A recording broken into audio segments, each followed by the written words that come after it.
Hello, and welcome back to the latest edition of Make More Money Now show. And today is Gerry's time to tell you about part two, the mysteries behind an effective marketing process and system so that you get more leads that you can convert to sales.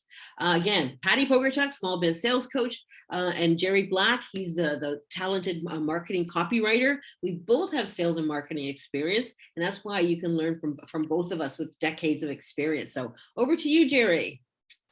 Patti, thank you. I'm exhausted. It feels like we've been at this for about an hour this morning already. We had a few technical glitches, but nothing Make More Money Now production crew can't figure out. So here we are. Yeah. So as Patti mentioned, we're going to talk about part two of creating an effective online marketing system. And just as a bit of a recap, part one, which is available on our channel, was talking about creating a client attraction website. So that's a website where you have a strong first impression, a very clear value proposition, and you're making sure that you're attracting the right type of target prospect. So today we're going to shift into the middle part of creating an effective online marketing system, and it's a critical part. And so I'm just going to share my screen here. We're going to flip over and we are going to take a look at part two. Ooh. So part two, I'm just going to flip ahead here. Part two is all about engagement. Now, if you think about it, you spend a lot of time, effort, and money getting qualified prospects to your website. Well, that's all well and good. And they look around, they go, ho ha, this is great, and everything like that.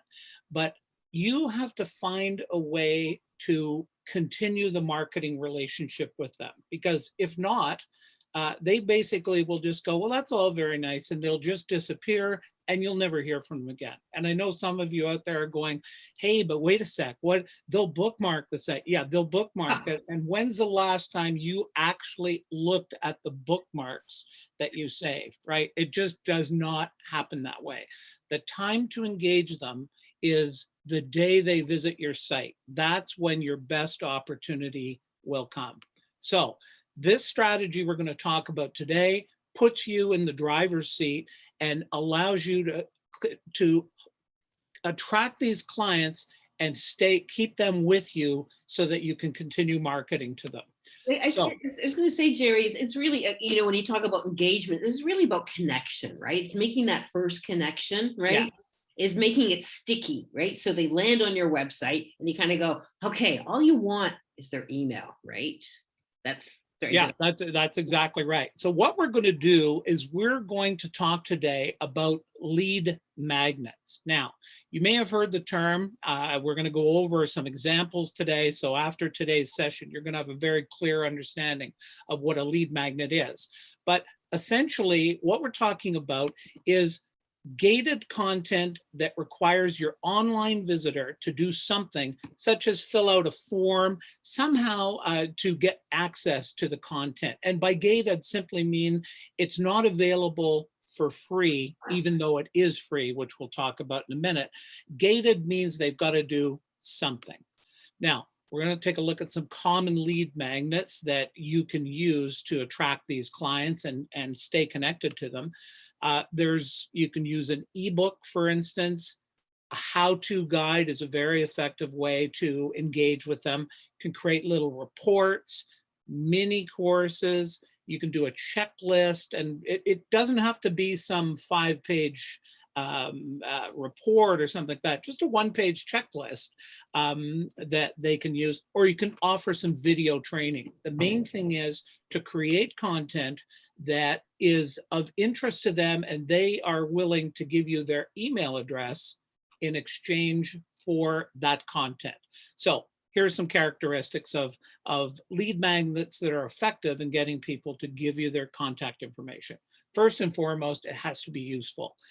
If it doesn't appeal to your target prospect, then they're not going to care anyway. So that's number one. It has to be something they can use and something they can't readily find elsewhere on the internet.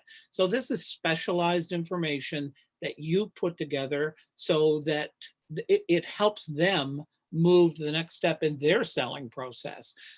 Normally it's free, and we're going to talk a little bit about free content in a minute, because even though it's free, you've got to sell it. It should be visually appealing, and it should be somewhere where your prospect can see it. A lot of times I work with clients and they'll go, geez, I'm just not getting the sales leads I'd like to get. And then I find that they've got a lead magnet and it's buried at the bottom of their homepage. So instead of being above the fold and kind of right out there where that prospect can see it right away, it's buried. It'll never get seen. And that's a big issue. Often all you have to do is move it to the top, and that makes all the difference. Another characteristic is the reader is asked to exchange their contact information for the content. And that's important. It used to be way back in the day, we used to ask for first name and email address and even some other information.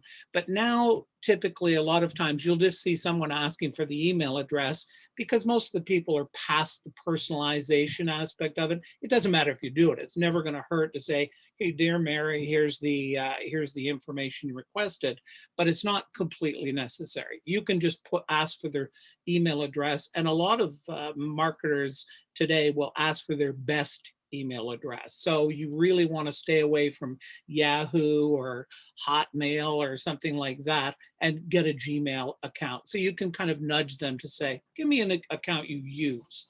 It builds the characteristic, probably the biggest part of the characteristic I'll speak to in a minute, is it builds credibility, because really nowhere else, one of the biggest battles we face in marketing today is trying to get the attention of your prospects. They're busy. Often they're eating breakfast while they might be looking at something you sent them. You want them riveted on content that you created. So that gives you a chance to build credibility. And last, make it easy to skim through. Don't give them some, you can give them an ebook, but make sure it's divided into chapters. They will read more content, but it's nice to make it little snippets and little bits of content that just makes it easy. Just make it easy to read. I guess that's the big takeaway. So why is this lead magnet so important? Well, as I mentioned earlier, you've spent all kinds of money to get people to come to you. If you don't have a way to recontact them, then you're going to lose out. And here's the worst part, is basically what will happen is if you don't have a lead magnet where you can reach out to them via their email address, what will happen is they will look at 10, 20 other sites for the product or service, and they will have all their questions ready and everything like that. And then they won't even call you back. They will call somebody new that did nothing to earn the business, and they'll simply say, hey, can you do this? Can you do that? Can you do this? And of course, that person is going to go, sure, we can. And they'll just dive right in. So there's no loyalty unless you build it. And one thing that the lead magnet does, think of it like this. It gets the prospect to basically put up their hand and say, I'm interested, right? They're self-identifying and they're telling you something about themselves right there. So you go from unwanted pest to invited guest. And that is a very, very important psychological shift, especially with all the noise out there in the marketplace. If they ask for it, they're going to be interested in it. So there's two ways to offer your lead magnet on, particularly on your website, but there's a couple of different ways here. One is a sign-up box, and we're going to look at that. And one is a landing page. And I use both for a couple of different lead magnets that I have, and I'm sure Patti does as well. So the main thing is the sign-up box or the landing page. I mentioned earlier, this is free information, but it's free in the sense it doesn't cost your prospect anything to get it, but you are fighting for mind share. And you really need to sell hard on getting them to understand why they should exchange their email address. It doesn't seem like much, but they're not going to just respond to free report, come and get it. Nobody needs a free report. And I still see this today, and it's shocking when, when I look at websites, they'll say, join our community, and then an email, a box for the email address. And that's just not going, nobody needs to join another community, and nobody needs more content. What they need is something that can help them solve a problem that they're having. I guess, I'll just jump in here, Gerry, is in my opinion, you're always selling until they sign the order, basically. Like you're always promoting, you're always selling the benefits, the results, the outcomes, even if it's just a small little, like the lead magnet, it might be this free report, but you're still selling why you need this report. So like you say, it's just saying, oh, it's free, like, that's no big deal anymore. So you got to sell why they need this. So it's a bit of clickbait maybe to it, again, like we talked last, part one, about having a title, a subject line that's like, oh, intriguing. Okay. Oh, I really need to learn this.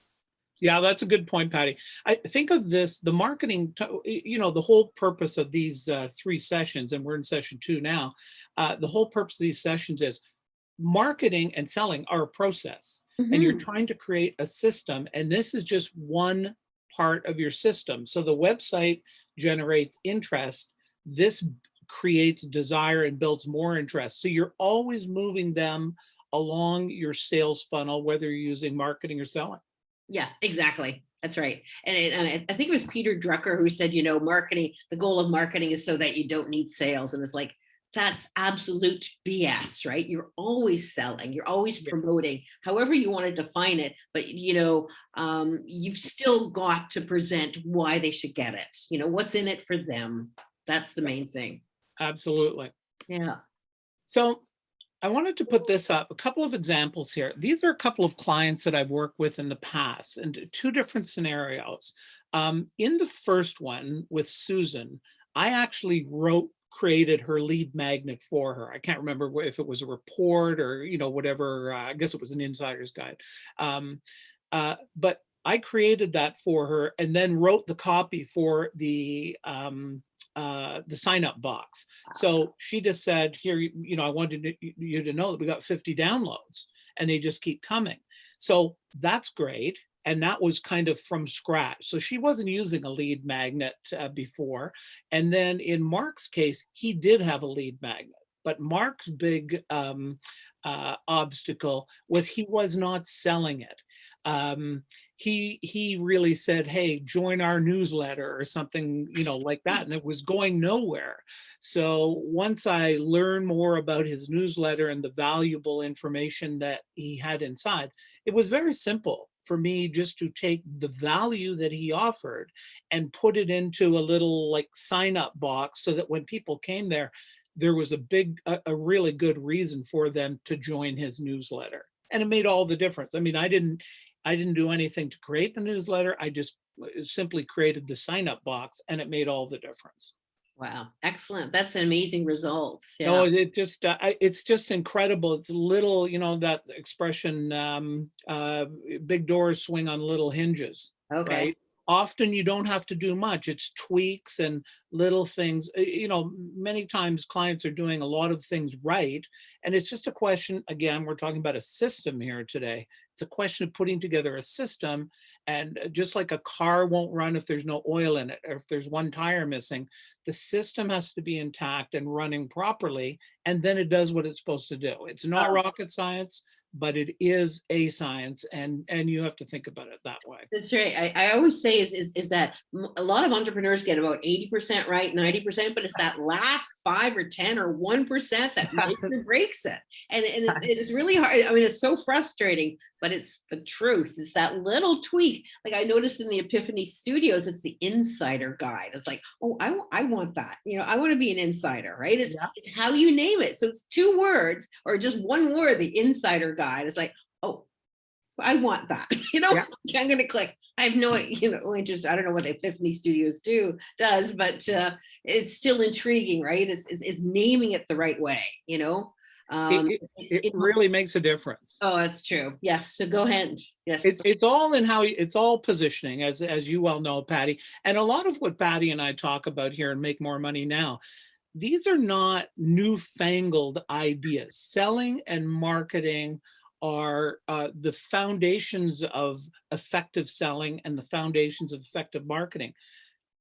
The principles haven't changed and the strategies haven't changed. And you'll see we'll constantly be coming back to these things over and over again, because that is what works and that's how it works, right? So it's a question, you may get different things that help you, but it always ties back to the process. And this has to be in place, this has to be in place, this has to be in place, and they move through your sales funnel. So let's take a look at some examples. Just one little, oh, there's one. You sure you want to jump in before we get to the star of the show? Ooh, thank you. Oh no, go ahead. Go ahead. Okay. Yeah. Whoa. So here's Patti's homepage, and she's offering a free ebook. Now, there's a number of things that are so professional about this. And again, Patti just mentioned about the insider's guide. Let's take a look at this. First of all, get the 7 sales secrets ebook free. Okay, so there's the free offer, and then it talks a little bit as you look down through here. It talks a little bit about some of the things that you will get information about. And down below here, I cut it off a bit, but Patti's asked for the name and the email address, so all of that. But take a look up here. This actually, even though it's an ebook, it looks like a book, and that can often make the difference. That design and that kind of attention to detail, instead of just saying what the name of the book is, that can make all the difference. And just like the insider guide, someone would see this and it has some substance and it looks like something that would be useful. And consequently, that drives a lot of leads for Patti. And notice she has it right near the top of the page. You can't tell that really, but it is near the top of the page, and people see it right away. I was going to say is that it was online. You can get a free 3D book cover maker. Like, it was just super easy just to throw it in there. The other question I had is, it used to be a pop-up, which I really find annoying. But I think what I was going to say before is marketing does have some trends. And I mean, getting a free newsletter 20 years ago was a big deal, because there was only 3 newsletters in the planet. But it evolves, right? So now you got to offer more value to get their valuable email. But do you have an opinion on pop-ups or static or I think that's evolved too, right? They're just so. I think my biggest comment on pop-ups, I think they can be effective. I find too many marketers use them like it's like a hair trigger. I just got on the site and there's a pop-up. Yeah. And a lot of them, the timing is way off. It comes, first of all, when I go to the site, I'm going there for a reason. I know why I'm going there. I don't want you to distract me or pull me away from why I went there. And yet many marketers, it's incredible how often that happens. And I think they are extremely effective. I don't know this to be true, but anecdotally, I think they're very, they can be designed so that when you go to leave a site, so you've spent your time on there and you go to click away, they can be timed so that it comes up, hey, wait, before you go. Yeah, that's an effective use, I think, of the pop-up, but not the way a lot of marketers use them, where they're just pushed in your face. They're distracting. Yeah, and I was going to say, one of my basic rules is don't annoy people. Don't bore them. Don't confuse them. And when you annoy people, I will just leave. If I can't get that bloody pop-up away, I will just leave. It's like, that's exactly, yeah. Right? Yeah. Don't piss off potential clients. Yeah. Number one golden rule, So yeah, that's exactly right. And we've all been in a situation where, people make it hard for us to buy. And that's an example of people are interrupting you. You want to control, the content you're consuming. It's fine when you're leaving, as I said, like, it can be like, hey, wait a sec before you go. But to shove it in people's faces out of the gate before they've even had a chance to take a look at what it is they came there for, I think it's a mistake. Yeah. That's great. Thank you for showcasing. I did something right. Good. It's nice. You'll have the seal of approval. This is a Oh, different way to present information. Now, this is a landing page. So with a landing page, you've got more flexibility. And so this is a landing page I created for my invisible selling course. And it's like a little mini course. But you see how I identify who the target market is. And then I get into a little more information here about some of the stuff, some of the problems this little mini course can address. And then they can just click, instead of your email, you just click on get started. So it's just designed to just, some people are a little reluctant to give their email address. So getting started, they click on it, then they have to give their email address, but they've already done something to kind of move toward it. So it creates a little bit of momentum. yeah. I guess just to explain to people, because we are so familiar with the terminology. A landing page is just, you have one choice, right? You're really, or Yes. two choices. One is to click away, but really it's just, you're really, really putting them at the bottom of the funnel and say, let's get started. Let's start this engagement, this connection that we have. So Yeah, that's a very good point. There are no tabs, no other links. You are there, and what you see is what you get. If you don't want it, then you leave. If you do want it, you click. There's nothing to distract you from the yeah, main mission, which yeah. is what I want you to do, which is to sign up for the free mini course. Great. So again, free content, but you've got to give me your email address to get it. Right. That's great. Okay, so here's another little sign up box. Take a look at this one. Grow enough food to feed a family of 4 in just 4 square feet of space, even if you don't have a yard. Now, how could you resist that if you were into growing your own vegetables and all of that? Like, presuming they get the right people to come to this, this is like a no-brainer. I mean, it's intriguing. Grow enough food to feed a family of 4 in 4 square feet. Wow. Even if you don't have a yard. So, I mean, that is pretty compelling. And I think that, this is probably very successful, this particular sign up box. Now, here's a longer one. Again, this is a landing page with a checklist. Wow. And again, when we talk about, it tells you why you would want this. Gives you a call to action up top before they even get into it. Download it today. The 18-point checklist to build a perfect landing page. And then it talks about the things you're going to discover in here. And so once you go through that, if you don't have an effective landing page, it's going to be pretty hard to not put your name and your email address in to get instant access, right? It doesn't cost you anything other than your name and your email. Now, I will say this. Sometimes I'll come across clients that will they'll put enter first name, enter last name. Now, that's a no-no today because people do not want to be identified. They don't want to be in a position where they get some sales call and whatnot. They're doing this on their own and they want to control the interaction. So asking for the first name, fine. Asking for the best email, fine.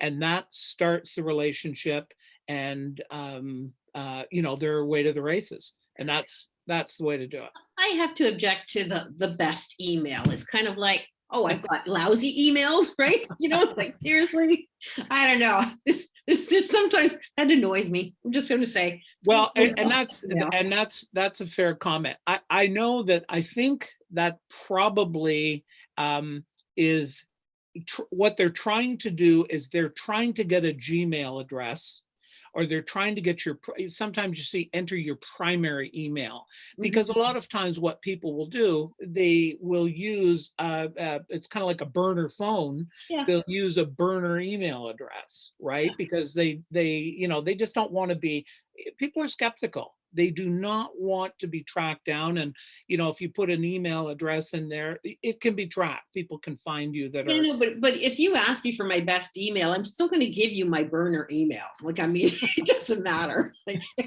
it's I think the hope is they'll catch you on a day when you're not in your A game, which is rare. But I've never been known to. I ask for forgiveness, not permission. I don't follow the rules. So yeah, you can ask, but I can say no, right? Okay. that's absolutely true. Yeah. Anyways, Okay, now here's an interesting little use. Again, you can do a lot of things. They're giving you a coupon, and all you have to do to get the coupon is enter your email. So the most important thing, again, always remember, it always comes back to that email address so they can add it to their marketing list. You are basically, most companies today understand the importance of telling you when they do send you an email. All of the major email lists will allow you to unsubscribe, and most marketers will tell you, hey, listen, you can unsubscribe anytime you want. So again, you're trading your email address for something, but if the marketer is smart, they will continue to keep offering you value that you will find it useful information. I mean, that's the whole purpose. It's not, you're not trying to just jam a bunch of stuff at them. You're trying to give them things that they need. So here's another little one. Get free updates. Now, this is somebody selling an email and a course. Get free email updates, my 20-week e-course, and Marketing 101 for freelance writers. So if you're a freelance writer and you're just starting out and struggling, this is going to appeal to you, and it's very clear. And notice at the top here, join more than 48,000 readers. That's a little bit of credibility. It makes you, hey, who doesn't want to be part of that group? It must be good, right? So again, selling, even though it's free. Little one here, this is just a cheat sheet, and notice it says, not writing blog posts, but blog posts that go viral. And again, they've done what Patti's done. They've created, what looks to be like a copy of a book. And so again, this is, and I just noticed here, I didn't even see this before, but see what the comment is here. Notice how the actual content is blurred out to build curiosity. So again, curiosity, creating content that makes them want to take the next step, which for them is to download it and give you their email address. I guess one common characteristic, there's lots of graphics, right? It's not just plain text. Yeah. You want to show, not tell, right? Yeah, absolutely. So, again, I think by now we sort of get the point, but you can really design it a number of different ways, and you can use a number of little compelling strategies here.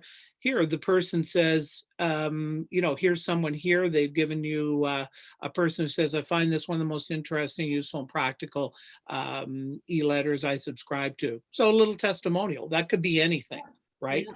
And again, it's just always sort of saying, hey, you want to be part of this, right? That's the key.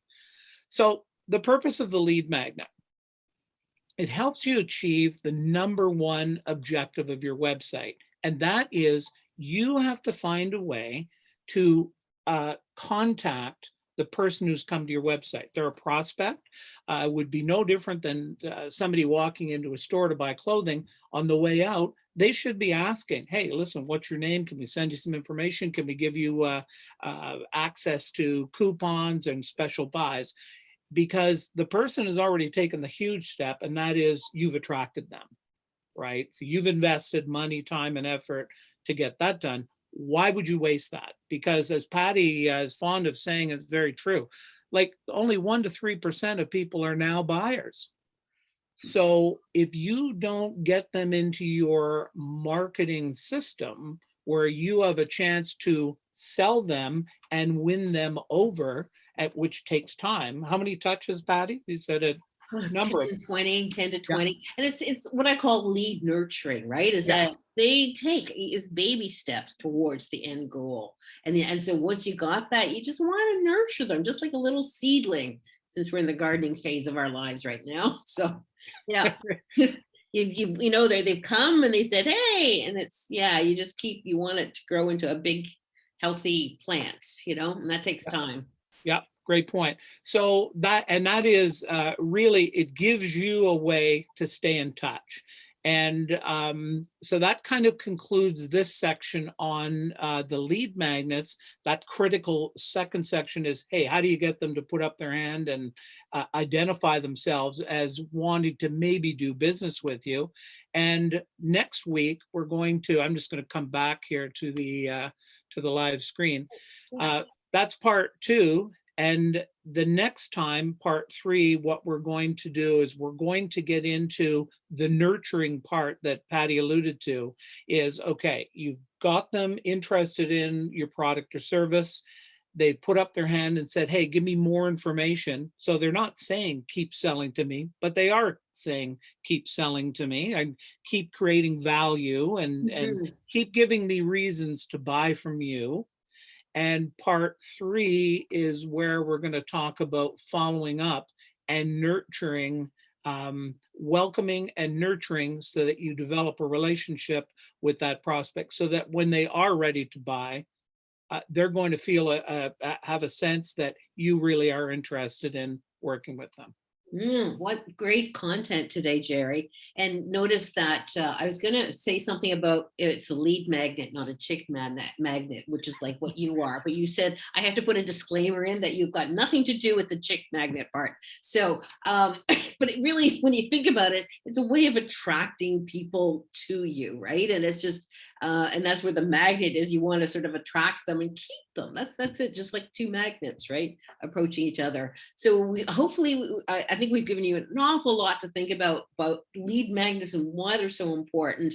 And stay tuned for the next episode. And then I'll tell you what to do with those leads next week. Okay.